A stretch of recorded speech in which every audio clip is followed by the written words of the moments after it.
그렇기 때문에 차트가 주는 의미가 이 대중들의 심리 상태를 아주 잘 알 수 있는 게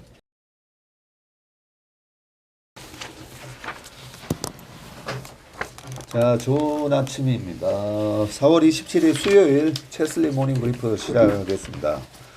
해외 시장 먼저 얘기해 주세요.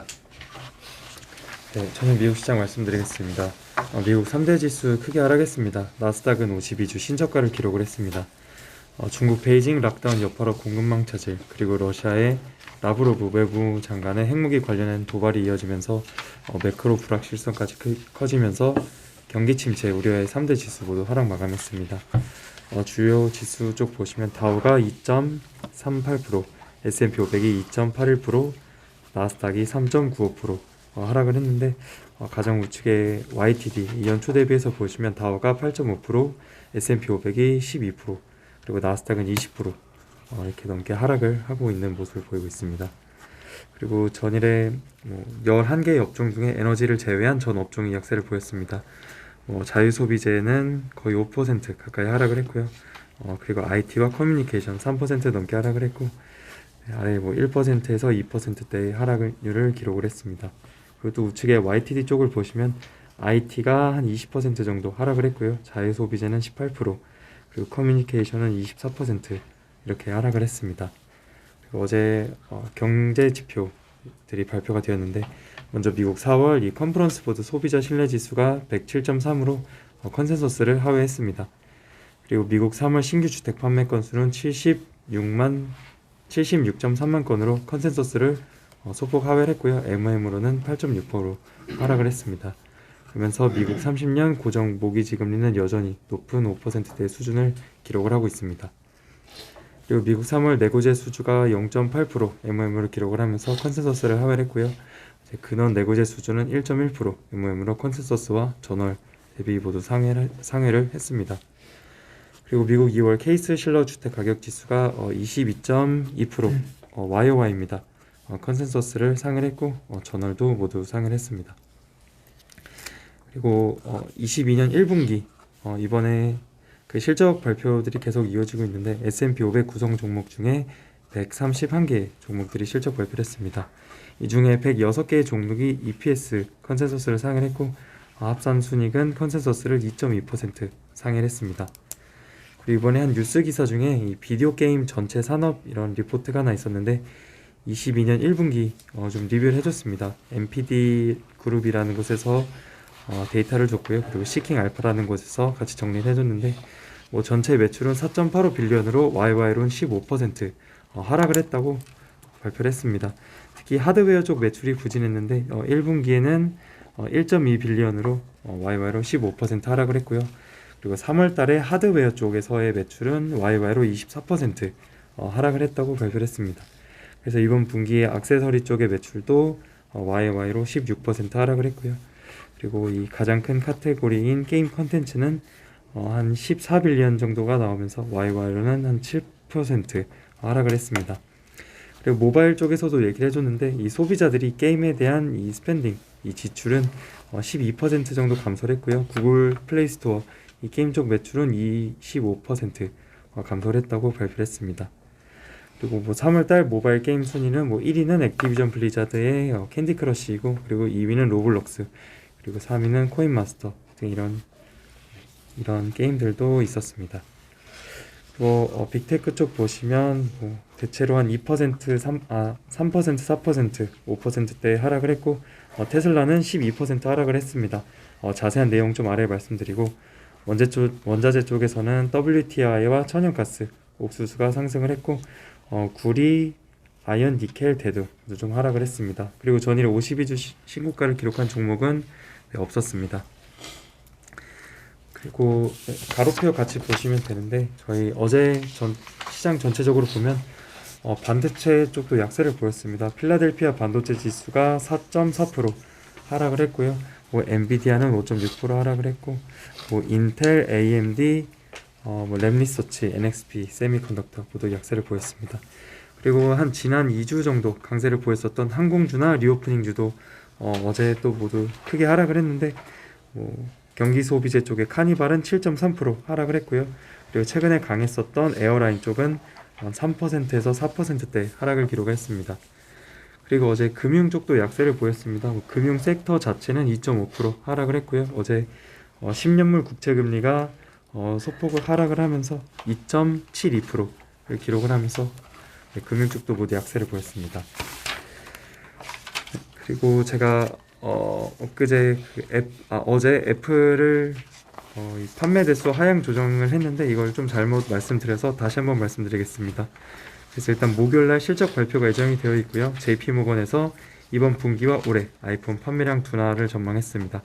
그러면서 이번 분기에는 6천만 대에서 5,500만 대로 하향 조정을 했고요. 올해에 2억 4,500만 대에서 2억 3,500만 대로 아이폰 판매량을 하향 조정했습니다. 그리고 어제 테슬라는 12% 넘게 하락을 했는데 하락 요인으로 한 두 가지 정도가 나오고 있습니다. 먼저 44빌리언 규모의 트위터 인수 자금 조달 이슈인데 25.5 빌리언 규모는 이 모건 스탠리 등의 은행에서 빚으로 조달한다고 하고 나머지 21빌리언은 자기 자본으로 조달을 하는데 그 중에 12.5 빌리언은 테슬라 주식을 팔아서 자금을 조달해야 합니다. 그러면서 앞으로 테슬라 주식을 계속 팔아야 하는 상황이고, 그리고 두 번째로는 인도 교통부 장관이 니틴 가드카리 이분이 인도에서 EV 차량을 생산하는 것을 환영한다. 그러나 중국에서 생산된 차를 인도로 수입하는 것을 금지한다 라고 발표를 했습니다. 그래서 테슬라는 중국에서 차를 좀 싸게 만들어서 판매하고 있는데 인도에서 이를 좀 금지시키면서 어제 주가 하락에 영향을 또 있었던 것 같습니다. 그리고 마이크로소프트 실적 발표를 했습니다. 어제 3.7% 하락을 했고 시간 외에서는 한 6% 정도 상승을 하고 있습니다. 매출액과 EPS 모두 컨센서스를 상회하는 실적을 발표를 했고요. 영업이익은 20.4빌리언으로 YY로 19% 증가를 했고 순이익도 YY 13% 증가를 했습니다. 그리고 클라우드의 실적은 견고했고 게임 쪽은 좀 부진했다 라고 얘기를 했습니다. 그리고 알파벳도 실적 발표를 했는데 어제는 3.6% 하락을 했고 현재 시간 외에서도 한 3% 하락을 하고 있습니다. 이번 분기 실적 발표에서 매출액은 YY로 23% 증가를 했는데 컨센서스를 하회를 했고요. EPS도 컨센서스를 하회했습니다. 유튜브 매출이 6.9빌리언 정도가 나왔는데 컨센을 하회를 했고요. 이제 클라우드 매출이나 이 TAC, 이 광고 수익 매출에서는 컨센서스를 상회했습니다. 러시아 익스포저 등으로 유럽 지역에서 유튜브 쪽 매출이 부진했다고 발표를 했고 70빌리언 규모의 자사주 매입을 승인했습니다. 그리고 마이크로소프트나 알파벳은 상무님이 이후에 더 자세히 말씀해 주실 예정입니다. 그리고 비자도 실적 발표를 했습니다. 일단 4% 하락했고요. 장마감 후에 5%대 상승을 하고 있습니다. 이번 매출액과 EPS 모두 컨센서스를 상회를 했는데 CEO는 오미크론 영향은 오래가지 않았고 지난해 중반부터 세계 경제 회복이 계속됐다고 밝혔습니다. 또한 지정학적 환경은 불확실한데 강력한 여행 회복이 계속될 것으로 예상을 했습니다. 그리고 반도체 쪽의 텍사스 인스트루먼트도 실적 발표를 했습니다. 어제 3% 넘게 하락을 했고요. 장 마감 후에 시간 외에서도 4%대 하락을 기록을 하고 있습니다. 매출액과 EPS 모두 컨센서스를 상회를 했는데 중국의 코로나19 봉쇄로 인한 공장 폐쇄, 그래서 출하 둔화로 매출 전망을 약 10% 정도 축소를 했고요. 동사는 2분기 가이던스로 매출 한 4.8빌리언 그리고 EPS로는 2.26을 주면서 컨센서스보다 좀 하회하는 가이던스를 주면서 전일에 하락을 했습니다. 이상입니다. 미국 시장 내가 조금 보세요. 어제 미국 시장 나스닥 4% 빠지고 하니까 아침 방송들 보면 다들 좀 난리라 가지고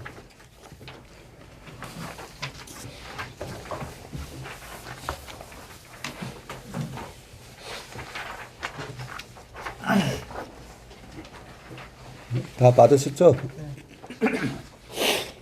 네. 지난번 1월 7일 날 이제 나스닥 조심해야 되겠다 그때 멘트 드릴 때 닷컴 버블이 깨질 때 그죠? 그때 당시에 MACD 이제 오실레이터 추세를 나타내는 그 지표에서 워닝 시그널이 일단 먼저 떴다는 부분하고 그 이후에 단기 1차 하락이 이루어졌던 게 이제 1월 달 하고 그리고 2월 달에는 우크라이나 갑자기 전쟁이 터지면서 또 한번 저점 갱신하고 3월 달에는 FOMC 회의가 딱 3월 15일, 16일 날 FOMC 회의하고 나서 그때 테슬라, 뭐 애플 8일 연속 상승한 게 제 기억으로는 그때라고 생각하는데 그러고 반등 들어왔고 지금 다시 이제 빠지면서 저점을 깬 거죠, 그죠? 예. 그러면서 이제 소위 말해서 우리가 하락 엘리어트 파동 이론에서 1, 2, 3, 4, 5로 올라가면 떨어질 때 이제 A, B, C로 빠지면 그 B파 반등이 3월 달에 저는 양봉이었다면 이제 C파 A, B, C로 빠지는 C파 모습이 저렇게 나오는 부분이라서 기술적으로는 보면 제일 무서운 이제 C파가 나오고 있는 거예요. C파가 무섭죠 보면 B파 반등에 기대를 하다가 갑자기 C파가 나오면서 A파 하락에 저점을 또 깨버리니까 무섭습니다. 무서운데 이 기술적 지표가 나타내는 게 뭐 RSI나 이런 게 왜 이런 지표가 나오냐면 투자자들이 매매를 할 때 어떤 심리를 가지고 매매를 하느냐에 따라서 여러 가지 기술적 지표가 바뀌어요. 여러 가지. 뭐 스토캐스틱이나 RSI나 보면 여러 가지 투자자들이 어떻게 매매를 하느냐를 여러 가지 방법에 따라서 그걸 나누어서 뭘 계산을 해서 나타내는 거거든요. 그렇기 때문에 차트가 주는 의미가 이 대중들의 심리 상태를 아주 잘 알 수 있는 게 우리가 잘 아는 투자 심리도 뭐 열흘 중에 7번 오르면 투자 심리 70. 뭐 그것뿐만 아니라 다른 지표들이 많이 대중들의 심리를 많이 알려줘요. 그런 상황에서 이제 심리와 그 다음에 기업들 경제의 펀더멘털을 하고 합쳐진 게 이제 차트라고 보시면 되는데 당시에 이제 닷컴 버블 때 말도 안 되는 밸류에이션에 돈도 안 되는 그런 당장 실적도 안 나오는 그런 닷컴에 대한 거품이 있었고 왜 그렇게 열광을 했을까? 지나고 보면 맞았잖아요. 지나고 보면 온라인 세상이 도래했고 온라인에 이어서 이제는 모바일 세상까지 그 엄청난 오프라인 경제가 온라인으로 바뀌는 그 큰 시그널을 준 거예요. 90년대 후반에. 그래서 버블이긴 했지만 결국 그런 어마어마한 시대가 온다라는 걸 시장이 알려준 거예요. 알려주고 그 중에서 대장이 누가 되는지는 모른다 했잖아요.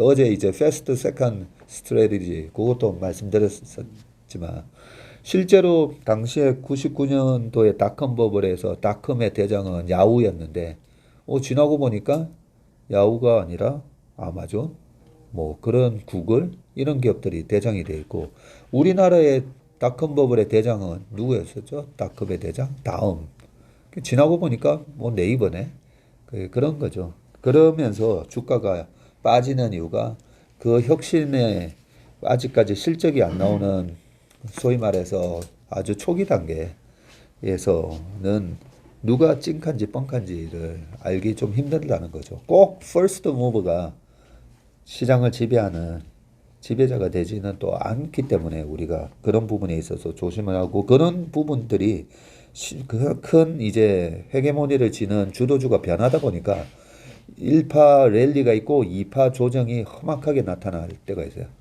1파 주도주가 뭐야 얘가 대장이 아니네. 그 패스트 세컨드가 대장이 될 때 큰 변화가 일어나는 그런 모습이 나옵니다. 그래서 이 조정이 있을 때 그런 퍼스트 무브가 계속 더 강화되는지 아니면 뭔가 주도주가 바뀌는 건지 테슬라가 아니라 뭐야 애플이었네 뭐 그런 게 일어나는 건지 그런 걸 보는 거예요.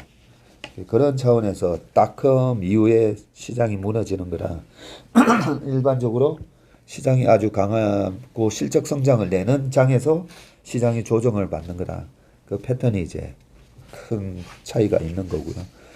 그런 부분을 제외했을 때 이제 RSI를 쭉 보시면 과열이 있고 나서 오실레이터 상에서 워닝 시그널이 나오고 시장이 무너졌을 때 수익이 나지 않는 스토리로 올라갔던 국면이었었던 닷컴 버블이 무너질 때는 2000, 2001년, 2년까지 계속 저렇게 이제 힘없이 무너졌고 실제로 지금 나스닥에서 실적이 안 나는데 막 올라갔던 것들 아크 이노베이션 펀드에서 막 그냥 수급으로 사 쳐올렸던 그런 주식들이 뭐 이미 75% 박살나는 거는 닷컴 이후에 무너지는 패턴하고 똑같다고 말씀드렸잖아요. 그죠?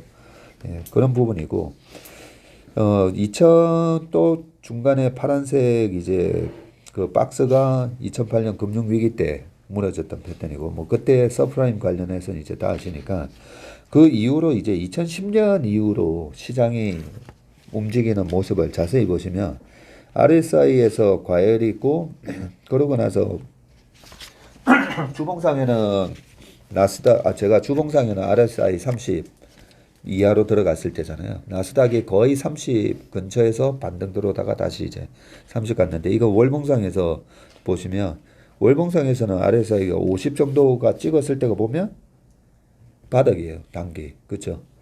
예. 한 3, 4개월 지속되던 바닥이 나왔던 게 요게 2010년 이후로 나왔던 게 2011년 8월 미국 신용등급 강등됐을 때 그때 이제 RSI 50 정도 수준에서 반등이 들어가죠. 그리고 2013, 14, 15년도에 우리나라도 뭐 개별 종목 강하고 시클리컬이 안 될 때 또 성장주가 되게 강했었어요. 그런 국면에서도 RSI에서 과열 70 이상 과열 모습 보이고 조정을 딱 받으니까 15년 중반부터 16년 그 금리를 딱 올리기 전까지 해가지고 지금 보시면 왔다 갔다 하면서 또 조정을 하나, 둘, 셋, 넷, 다섯, 여섯 해가지고 한 6개월 내내 왔다 갔다 하는데 요때가 이제 페드가 뭐 몇 년 만에 금리를 올리기 시작한 그런 국면이었었죠. 그때도 보면 이 매수 진입 시점을 어떻게 언제 봐야 되느냐 하면 이 RSI가 50 그죠? 월봉상에 50을 찍었을 때 큰 추세로 봤을 때 이 RSI의 월봉 50하고 나스닥 주봉 30하고는 거의 뭐 비슷한 측면으로 보이는데 월봉으로 보면 전체적으로 시장이 어느 정도 과열이었다가 이 과열 이후에 나타나는 조정에서 언제 들어가야 되는 패턴 이런 걸 이제 좀 알 수가 있고요. 15년 넘어갔을 때에도 그 ABC 패턴이잖아요. 좀 늘어진 ABC 패턴이고 지금이 비슷한 그런 모습으로 나오고 있고요. 제가 오늘 저기 삼성증권이랑 저기 어디 강의 가서는 또 더 디테일하게 또 해놨었는데 2004년도에 코로나 사스가 2003년 있고 1년 내내 올랐다 했잖아요. 그때 지수가 2003년 3월 달에 510이 코스피가 찍고 나서 2004년도까지 1년 내내 올라가면서 80% 올라요. 940까지. 근데 940에서 페드가 금리 인상을 단행하는 2004년 6월하고 8월 달에 우리 지수가 얼마 빠졌냐면 마이너스 24%가 빠져요. 우리 지수가. 지금 우리 코스피가 마이너스 21% 빠졌었어요. 지금 고점 대비.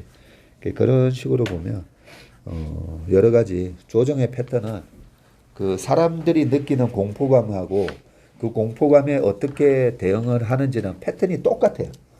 예. 그 인류가 뭐 진화하면서도 그 우리 몸에 내재되어 있는 이 동물적 본능 때문에 어떻게 막 이렇게 공포감에서 대응을 하는 패턴이 똑같기 때문에 과거의 사례를 갖고 이렇게 왔습니다. 다행스러운 거는 이제 우리 최상무가 얘기해 줬겠지만 그죠? 실적이 어떻게 되는 건가였는데 과거에 이렇게 닷컴이 무너지고 뭐 금융 위기가 무너지고 그리고 또 하나 2018년 10월 달에 좀 세게 무너질 때는 실적 어닝 추정치가 계속 하향 조정이 되고 컨센을 비트를 못 하는데 지금 뭐 131개 중에 106개가 EPS 컨센서스 상회하고 있고, 그리고 또 비자 최상무 발표할 겁니까? 비자는 없죠. 예, 비자 같은 경우도 보면 비자도 지금 실적 발표한 거죠. 여기도 보면 컨센서스를 상회하고 실제로 비자 같은 게 소비를 지금 어떻게 하고 있는지 제일 잘 나타내 주는 거잖아요. 비자 같은 거 보면 매출 비중, 그 매출에서 해외에 나가서 쓰는 비중 어떻게 되는지 보면 굉장히 긍정적으로 잘 나타나 있는 부분이 있습니다. 그래서 이 테크니컬하게 거의 마지막 조정 국면에선 상당히 지금 공포스러운 시장 분위기를 내고 있지만, 우리는 이제 다음 주부터 아마 본격적으로 주식을 이제 살 수 있는 시스템이 완비되는 거잖아요. 네, 그랬을 때 주변의 투자의 고수들은 다들 지금 주식 사기가 너무 좋은 장이다라는 얘기하는 부분이, 저도 이런 테크니컬한 지표까지도 같이 보면 상당히 동감하는 부분이다. 그런 생각합니다. 네, 이상입니다. 네, 이어서 저좀 말씀을 드리겠습니다. 어제는 그 경기 둔화된 우려감으로 상하이 지수 추가적으로 1.44% 좀 상하고요. 약간 그 중소형주 중심으로 좀 빠졌고요. 업종별로는 공공관리, 음식료, 토목 공출 등 업종이 강세를 보였고, 반면은 방지, 방산, 석탄, IT 등 업종이 약세였습니다. 특히 핵심 종목적으로 보시면 어제는 그 소비주 쪽으로는 좀 강세를 보였고요. 귀주모테는 1.43% 오르고 중국 명세는 3.79% 오르고요. 반대적으로 CET는 추가적으로 3.35% 좀 빠졌습니다. 어제 기준으로 외국인은 15.43억 위안 정도 순매수했고요. 그 순매도 아니고 순매수했습니다. 포커로 이슈는 어제 기준으로 상하이 50는 1.5에서 1.6까지는 좀 상승하고, 세스 300 지수는 2.09에서 그 2.32%까지 그 상승했습니다. 약간 맥스 기준으로 좀 가지로 오르고 있고요. 제가 그 밑에는 그 여러 가지 그 지표가 좀 바다 지표는 좀 한번 정리할 건데요. 첫 번째는 지금 상해 지수는 좀 계속 하락하는데요. PBR 1배 이하는 종무수 비중은 거의 10.81% 정도 달했어요. 과거 그 역사상은 2005년 5월달은 13.48%, 2008년 10월달은 11%, 2019년 1월달은 10.2% 정도가 좀 다르는데요. 그래서 이렇게 하면 아마 그 시장에서 거의 그거 좀 주가 지수 추이적으로 보시면 아마 거의 하단 수준이고요. 그리고 옆에 세스 300 지수 ERP 지표적으로 보시면 또 거의 그거 전급치 수준까지는 좀 오르고요. 지금 그거 전급치 대비 약간 그 7% 공간 가지고 있고요. 여전히 그냥 시장에 대한 그 가성비는 좋아지고 있습니다. 그린 3번, 그린 4번은 그 상하이 지수 PER 그리고 PBR 펀드 있고요. PR는 여전히 그 최하단 수준은 아니지만 PBR 쪽으로 보시면 이 그 1.2까지 내려왔어요.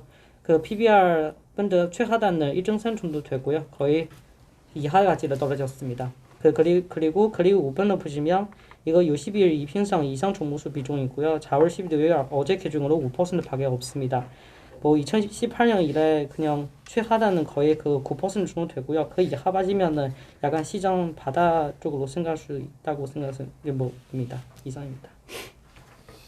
차장님 무슨 이런 데이터 되게 많이 갖고 있다. 아, 네.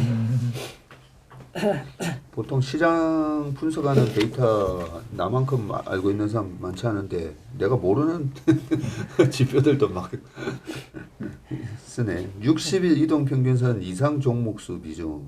네. 종목수 비중이 지금 5%밖에 안 된단 말이지. 네, 맞습니다. 거의 95% 이 정도는 거의 60일 이평선 이하예요. 그런 말이네. 네. 이것도 보면 상당히 좀 의미가 있겠다. 60일이면 20일 한 달에 20일이니까 3개월 이평이나 마찬가지다, 그죠? 네, 맞습니다. 그러면 지금 95%의 주식들이 다 이 3개월 평균 가격보다 밑에 가 있다는 말이죠. 네. 이 대표 이런 거 본 적 있어? 60일 이동 평균 이상 종목수로 이렇게 하는 거. 60일 이격 하회 종목하고 동의어일까요 이게? 그 이격이 얼마냐가 중요한 거지. 60일 이평하고 이격도는. 저는 딱 이런 지표는 본 적 없는 것 같습니다. 지금 네, 시장 뭐 지표적으로 보면은 좀 거의 뭐 좀 쉽게 보지 않는 상황이고요. 지금 시장 가중 지표 보면 어제는 포켓 레이쇼도 그렇게 되고 지금 PBR 1배 이하 그거 종목수 비중적으로 보면 또 그렇게 되고 있고요. 어떻게 봐도 지금 그거 좀 스턴 바이로 해야 할 것 같습니다. 어제 푸콜레이쇼 봤을 때 네, 2.3 정도가 거의 바닥이었었잖아. 네, 근데 CSI 300이 2.32 나오네. 네 맞습니다.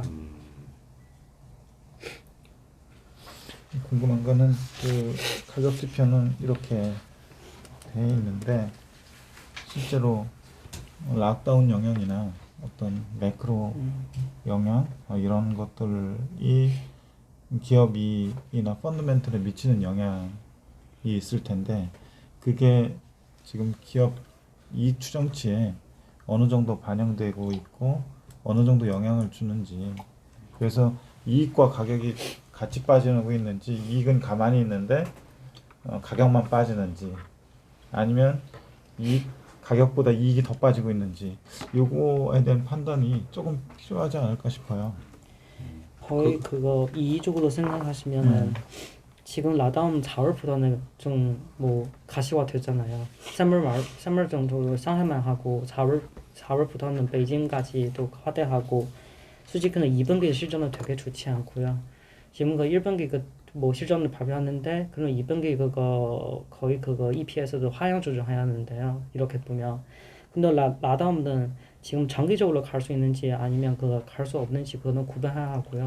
저 개인적으로 생각하는 데는 그거 장기적으로 갈 수 없어요. 그 라다움. 지금 그 상하이는 상하이 지역은 상황은 좀 나아지고 있고요. 베이징은 이렇게 라다움 좀 강하게 하면은 아마도 한 달 정도가 또 나아질 수 있고 그래서 이렇게 되면은 아마 2분기는 거의 그 이 최하단 수준고요. 그러면 이렇게 생각하면 3분기부터는 그거 완전 그거 생산 재개하고 뭐가 그거 보양제까지 합쳐서 하면은 3분기부터 그 EPS 상승 조정도 할 가능성도 있어요. 그래서 이렇게 생각하면 실적은 2분기는 바닥이에요. 최상무는 그 락다운의 영향에 대한 피해가 어느 정도 될 거라고 생각해? 그냥 대충 우리가 뭐 그걸 뭐 어떻게 알겠어, 그지? 대충요. 이번에 여기 락다운 상해랑 북경 부분 저는 봉쇄 조치로 인해서 그 여기 상해 지수에 올라와 있는 기업들 얼마나 이익이 훼손될 것 같아? 그 기간을 어떻게 보느냐에 따라 다를 것 같은데 장기적으로 보면 물론 사실은 상당히 미미한 부분일 수가 있겠죠. 근데 사람들이 생각하는 거랑 실제와의 어떤 괴리가 얼마나 있느냐에 따라서 다를 것 같아요. 그래서 뭐 아주 이론적으로 보면은 주가가 사실은 만기가 없는 자산이라고 보면은 그런 측면에서 보면 굉장히 미미하겠죠. 예, 그걸 뭐 정량화하기는 어려울 것 같고요. 그렇지만 사람들의 눈높이가 한 마이너스 1 정도, 뭐 이를테면요, 마이너스 1이나 뭐 그 이하라고 하더라도 실제 이제 나타나는 현상 자체가 그 기대치를 깨고 내려가면 내려갈수록 이제 그 주가에 미치는 부정적 영향은 커질 거고요. 또 그 반대가 되면 또 그 다를 거고. 그래서 그러니까, 이제 계속 이제 교과서적인 얘기고. 그래서 계속 이제 지금 모니터링을 주가 해야 되는 빠지는 거에 따른 이제 대중들이 인지하고 있는 그런 피해에 대한 우려랑 실제로 기업들이 피해를 보는 거랑은 어떻게 될 것 같아? 지금 이런 봉쇄 조치에 따라서 대중들이 왜 이게 피해가 갈 건데 왜 대중들이 인지하지 못하고 있지? 지금 그런 수준인 건지 피해가 가는 규모에 비해서 좀 더 지나치게 우려를 하고 있는 건지. 주가는 후자가 맞겠죠. 예, 심리나 수급이나 이런 것들이 한꺼번에 과도하게 그 쏠려 있으면은 주가에는 더 그 밑방향으로 실제 피해는 나중에 알고 보면은 적을 수도 있는데 지금 상태로 보면은 굉장히 공포스러운 국면에서 그런 것들이 매물화되고 내면서 사실은 주가에는 더 그 하락 압력이 세지면서 더 하락할 수가 있겠죠. 우리 교육생들은 아마 못 들었을 수가 있으니까 그 이런 락다운 때문에 중국 상해가 이제 경제도시잖아. 경제도시니까 봉쇄를 이렇게 한 달 이상 하고 테슬라 공장도 안 들어가고 해서 실제로 이익이 한 50% 까진다고 치자고. 기업들의 이익이 50% 까지면 그 박지원 프로 생각에는 주가가 한 얼마 빠져야 될 것 같아. 올해 50%. 내년에는 이제 락다운 다 풀려. 올 연말에는 다 풀려가지고.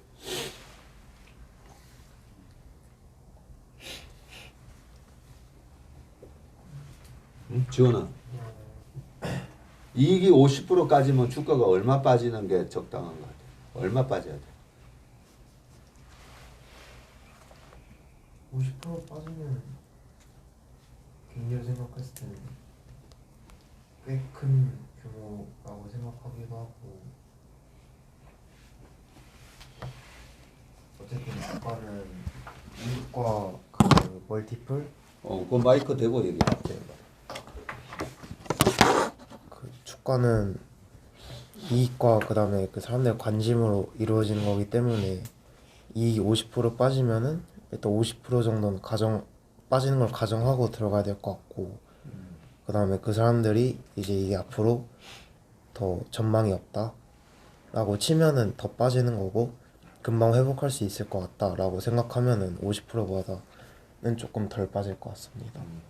50% 약간 더 빠질 수도 있고 덜 빠질 수도 있고. 그건 사람들의 주가가. 생각에 따라 다를 것 같습니다. 주가가 얼마 빠질 거보다는 얼마가 빠져야 합리적이야. 사람들 생각 말고. 지원이 생각에는 올해 이익이 50% 이런 이유 때문에 50% 까져. 그럼 주가가 얼마 정도 빠지는 게 합리적이야?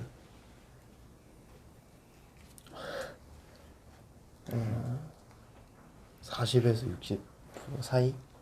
40에서 60% 사이? 40에서 60% 사이? 그러니까 50에서 플러스 마이너스 10%네. 유진 프로는?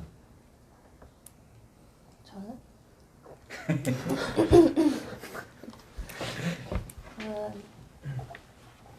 20%? 20%? 왜? 네? 왜?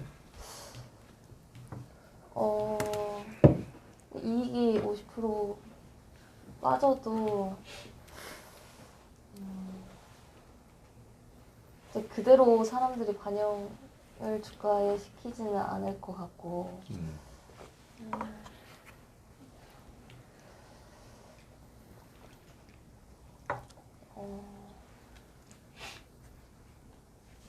하여튼 20%. 경호 프로는? 25%에서 30%. 25에서 30% 정도 빠지는 게 적당하다. 승구 프로는? 저는 이게 기업마다 좀 다르다고 생각하는데 테슬라 같은 경우에는 아니 기업마다 말고 예,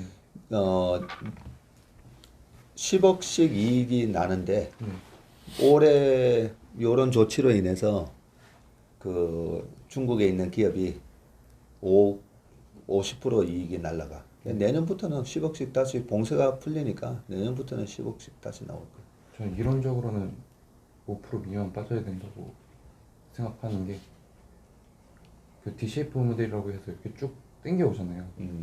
그러면 예를 들어서 올해만 반토막이 났다고 하면은 내년, 내후년 그런 거에는 타격이 없는 거잖아요. 왜냐면 제가 이걸 생각해 둔 게 HDC 그 사고 났을 때 계산을 딱 해봤을 때 시장이 생각보다 과하게 좀 판단을 한다.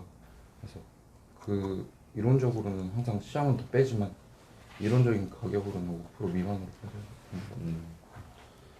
그 얘기를 우리가 코로나 터졌을 때 인피니티에서 요 똑같은 질문을 해서 우리가 토론을 했던 거야. 합리적인 왜 사람들이 우왕좌왕하냐면 이익이 기업은 이제 경제 상황에 따라서 이익이 생각보다 더 날 수도 있고 더 빠질 수도 있는 거잖아요. 근데 어떤 기업의 비즈니스가 안정적이면 안정적일수록 워런 버핏이 좋아하는 거 있잖아요. 뭐 독점력이 있고 내년 내후년에 대한 이익과 매출의 전망치가 피지빌리티가 좋은 회사들 그런 기업들이 방금 이제 10억씩 봉쇄 풀리고 나면 그렇게 다시 돌아올 거야 라고 보면 박성구 프로가 얘기했듯이 올해 이익이 반토막이 났어. 그런데 기업의 주가의 DCF 모델이나 보통주 할인 모형 뭐 이런 식으로 보면 미래 캐시플로우를 이자율로 할인해가지고 그죠? 그러니까 뭐 올해 10억 내년 10억은 할인해서 한 9.8억으로 현가화시키고 내후년은 9.6억 쭉 해가지고 그 미래 캐시플로우를 다 현가화 시킨 게 지금의 주가. 그러다 보니까 올해 이익에 곱하기 한 10배 정도가 나는 거죠. 근데 이익 성장이 나오는 기업들은 10배가 아닌 거고, 그죠? 10배가 아닌 거고, PR이 20배도 될 수도 있고. 왜냐면 올해 이익이 10억인데 내년은 12억이니까. 그리고 내후년에는 14억 4천이 되니까. 20% 성장하면. 그러면 이제 PR이 20배 받아도 되는 거죠. 미래 캐시플로우가 훨씬 더 많아지니까. 근데 어쨌든 10억씩 했을 때 올해 5억까지면 반토막이 올해 실적이 반토막이 났다면 주가는 5% 빠지는 게 맞아. 주가는 5%가 빠지는 게 맞는데 대중들은 아까 40에서 60% 정도 빠져야 되지 않냐라고 대부분 그렇게 생각한다는 거지. 그렇기 때문에 그 실제로 어떤 쇼크가 있었을 때 특히나 단발성 쇼크 바이러스라든지 전쟁이라든지 단발성 쇼크가 주식을 사는데 너무나 좋은 기회인 게 단발성 쇼크로 이익이 50% 70% 급감을 하고 그러면 주가가 박살나고 근데 그 이익에서 소비자들이 지금은 올해는 핸드폰을 안 사고 올해는 이런 위기 상황에 우리 절약하자 해서 차를 안 사고 근데 그게 나중에 보면 다 이연 소비가 되잖아요. 그러면 결국은 기업의 매출은 올해 반토막이 나는 것 같아도 실제로는 이연돼서 다 발생하는 거거든요. 그러면 어떻게 보면 주가가 안 빠져도 되는 거예요. 안 빠져도 되는데 실질적으로는 주가가 50% 60% 박살나면서 엄청나게 좋은 매수 기회를 주는 거죠. 그래서 이런 상해 방금 이런 얘기들이 지금 이런 거에 대한 우려감으로 이제 사람들이 피해가 갈 거다라고 해서 이미 주가가 과도하게 반영을 한다는 거죠. 항상 거의. 근데 코로나가 처음에 우한에서 발생했을 때 2019년 11월 달에 발생했을 때 그 정도로 번질 건지 또 몰랐었던 거지. 그지? 실제로 발생할 피해는 어마어마했는데 아니 뭐 별거겠어라고 하면 주가는 이제 더 빠지는 건데 이미 대중들이 느끼는 공포감이 시장에 과도하게 반영이 됐을 때는 그때는 아주 좋은 매수 타이밍이 된다는 부분을 알 수가 있습니다. 자, 넘어갑시다.